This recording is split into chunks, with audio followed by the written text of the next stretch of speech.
next up, we have Brian Green, and I think a lot of people have been really interested and anxious to see Brian. Incidentally, there's a couple, woohoo, I think we've got a woohoo. So, see, you warranted a woohoo already, Brian. You've done nothing. Jeez, that's fantastic.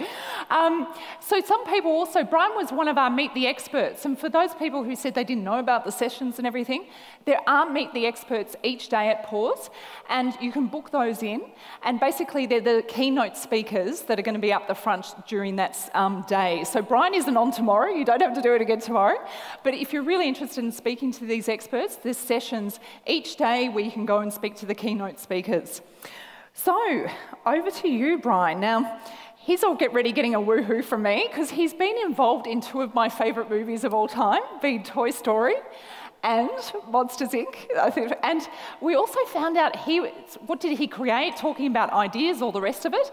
He was responsible for the character Sully. So if anybody's got kids, you know exactly who that is. We get subjected to these things all the time. Now, I think an unknown fact from Brian, a lot of people don't realise he's from Melbourne. So you're going to hear the accent and think, that sounds very familiar. And it is. He was from Dingley Village many years ago, 20 years ago, and now he's been over there. But he's come back to kind of share some of his insights. And he's going to be discussing the evolution of characters in Pixar's animated features and how advances in technology has extended Pixar's reach. Over to you, Brian. Thank you. Thank you. Hey.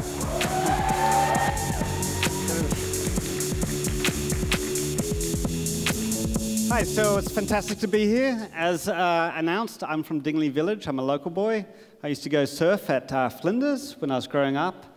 And I've worked on movies like Finding Nemo.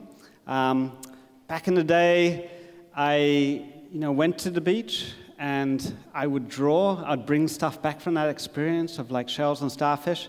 And later in my career, when I was working on Finding Nemo, they sent me to Hawaii. And I went and I drew on the beach and I looked at starfish and other types of creatures. So this is a very special place to me. I'm very happy to be here.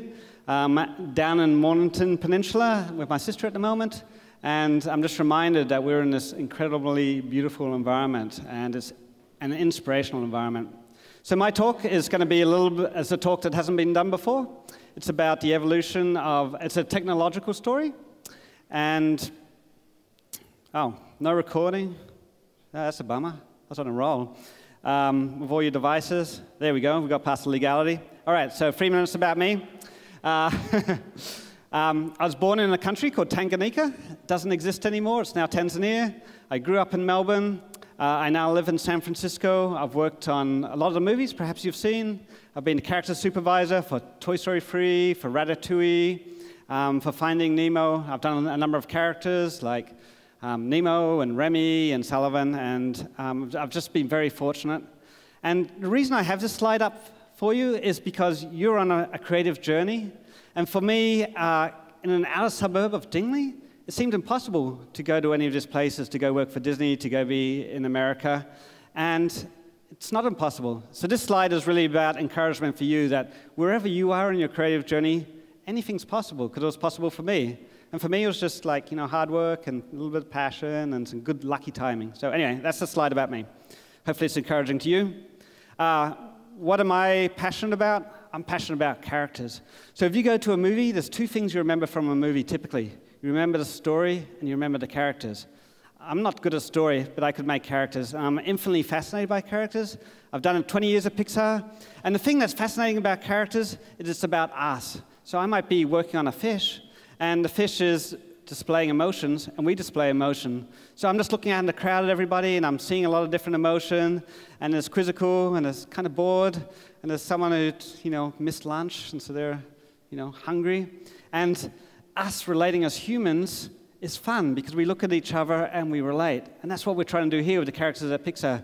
We're trying to get you to relate to these characters, and we're trying to get you to fall in love with these characters.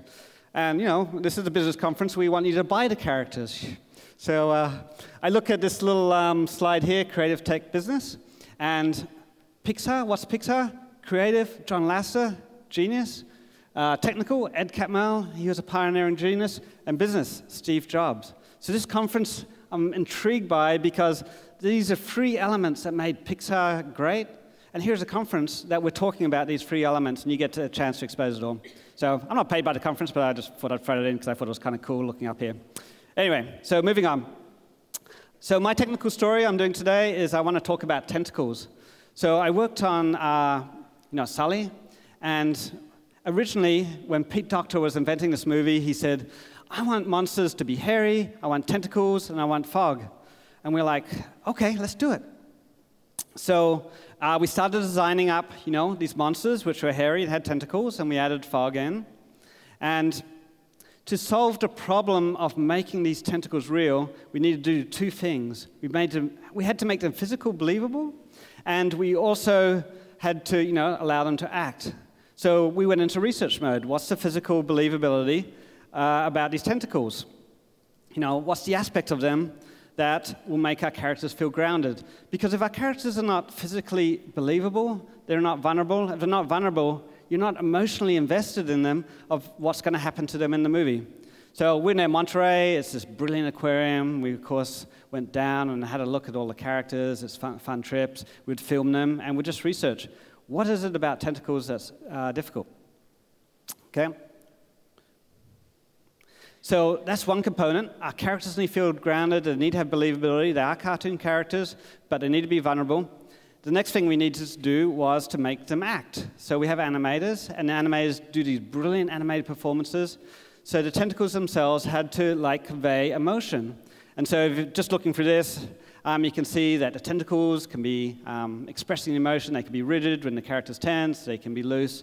So they're the arms of the character. So we had to solve both problems.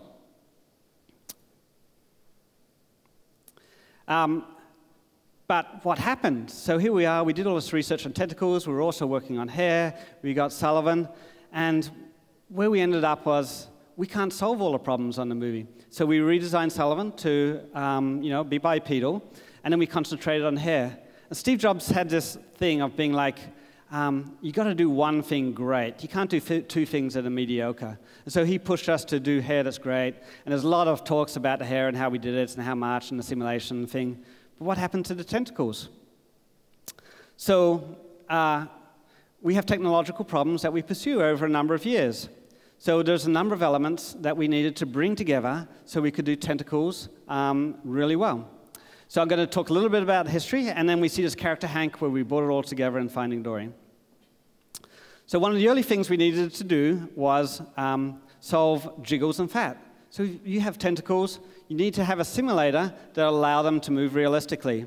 So we had this movie which gave us what I call a technical opportunity, where it allowed us to solve fat jiggles and to run simulations and do collisions, of course.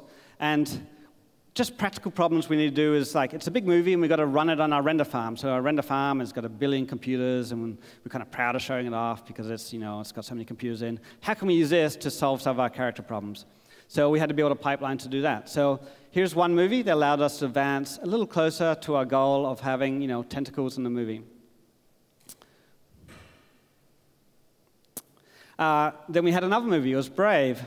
So we needed to integrate these tentacles with acting. So Brave, we had a secondary character who was very important. So we were able to add in, at a higher level, we were able to take on the challenge of how do we do acting, and how do we add simulated elements, and how do we have the simulated elements not hide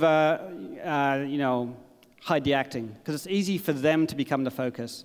And so this was a chance for us to be having simulation, accenting the acting rather than overriding it.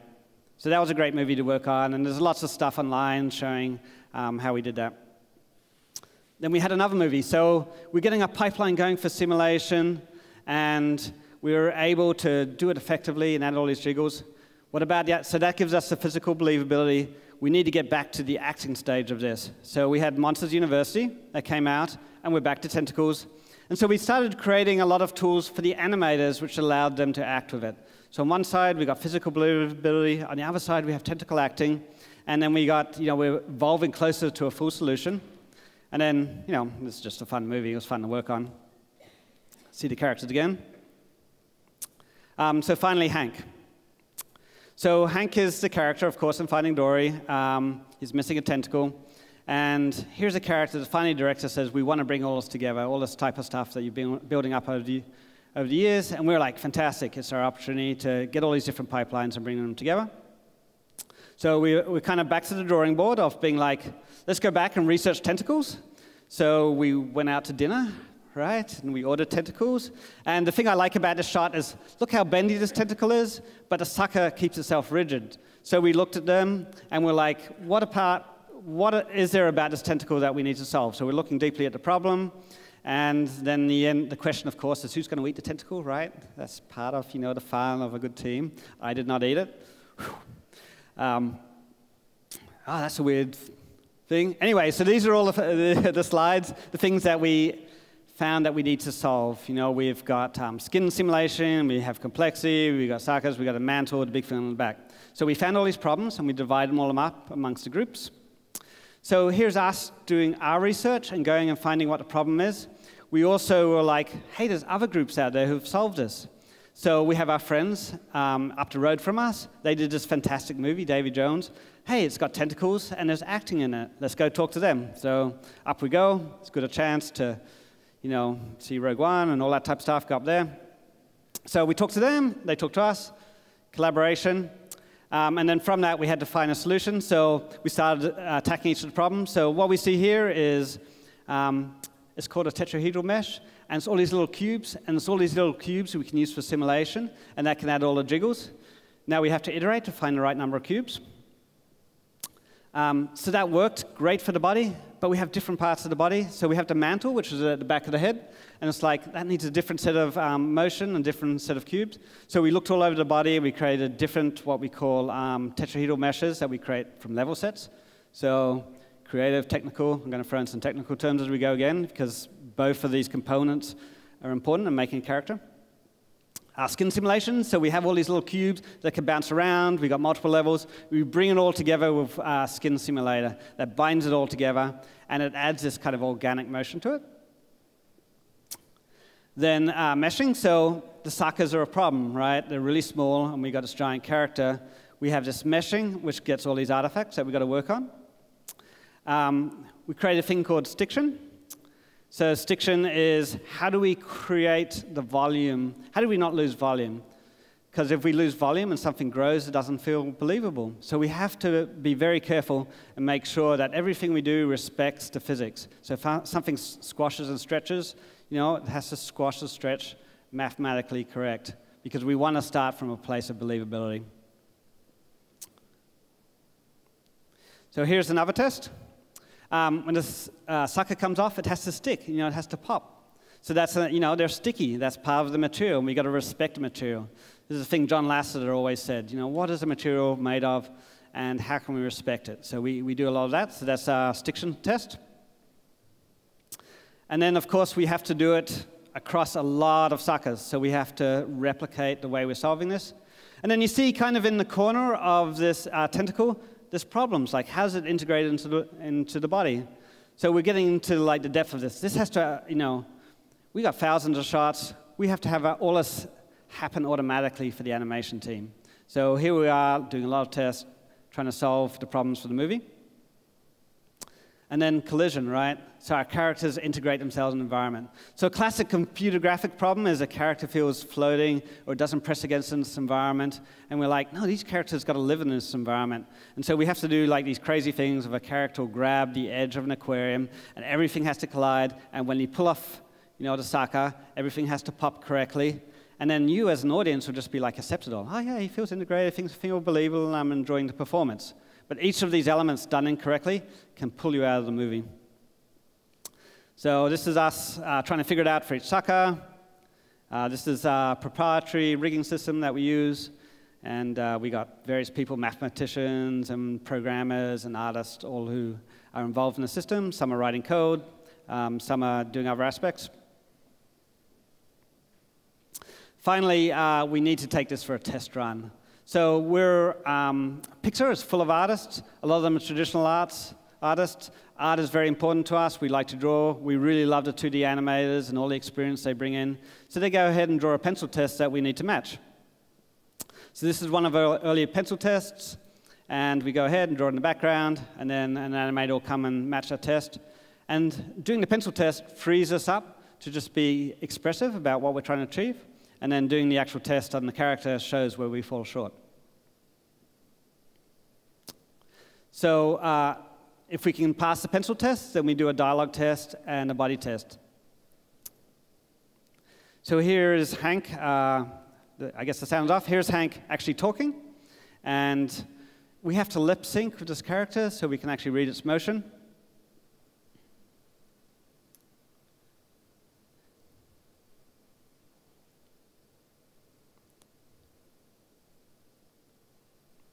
And then we want to do a physical test. So we're doing the same test. We did a line of dialogue, and then we want to go ahead and do some acting.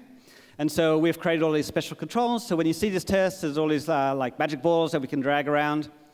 Dragging around a ball in three-dimensional space is very difficult. So we had to create a layer of tools on top of that, where the artist could draw the silhouette of what they want the tentacle to be, and then the system would figure out how to project that into 3D space.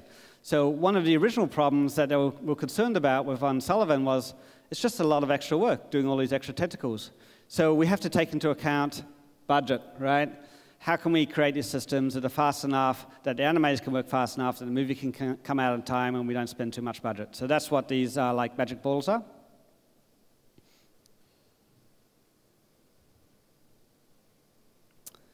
And this is sophisticated math. It's you're trying to hit a target in space. And so you have to figure out what we call inverse kinematic and the math behind that. So we have mathematicians who are part of the rigging group. So here is the final hang test. Hopefully there's sound, or if there isn't, we'll just enjoy it as is. Go for it.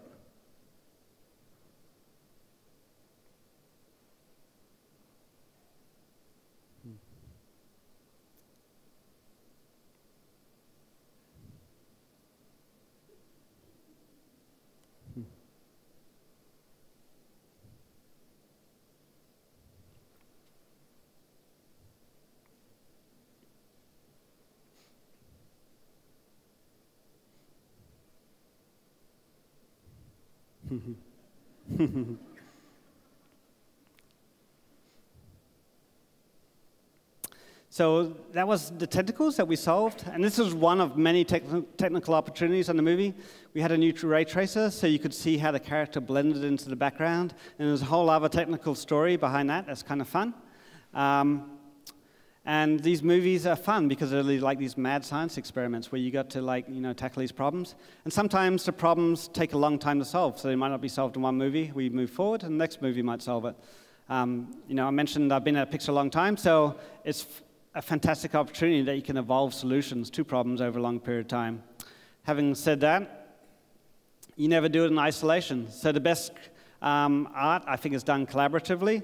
And here's the people who are all involved in some capacity to do it. And part of the pleasure of working on movies that I work on is you work on people who bring the unique strengths to this process. So I want to give them a thumbs up. And then we're going to give it over some questions. Oh, thanks, guys. Okay, we're going to bring Slido up on screen, and because we've had some questions submitted there. The first one is, who's been your favorite character to work on, Brian? Oh, so I have two favorites. Actually, the most exciting character I worked on initially was Slim the stick insect, because I came to America and they were like, hey, do this character that's got 6 arms and he's got a juggle. And there was a new technology called, it's old now, but Catmull Clark subdivisions. And so I was like, I'm just going to use this new technology. And they're like, it's not ready. And I'm like, well, you didn't tell me because I've already done my work. And so then it became one of the first characters using this new technology. So that was exciting. Suddenly there was a movie character.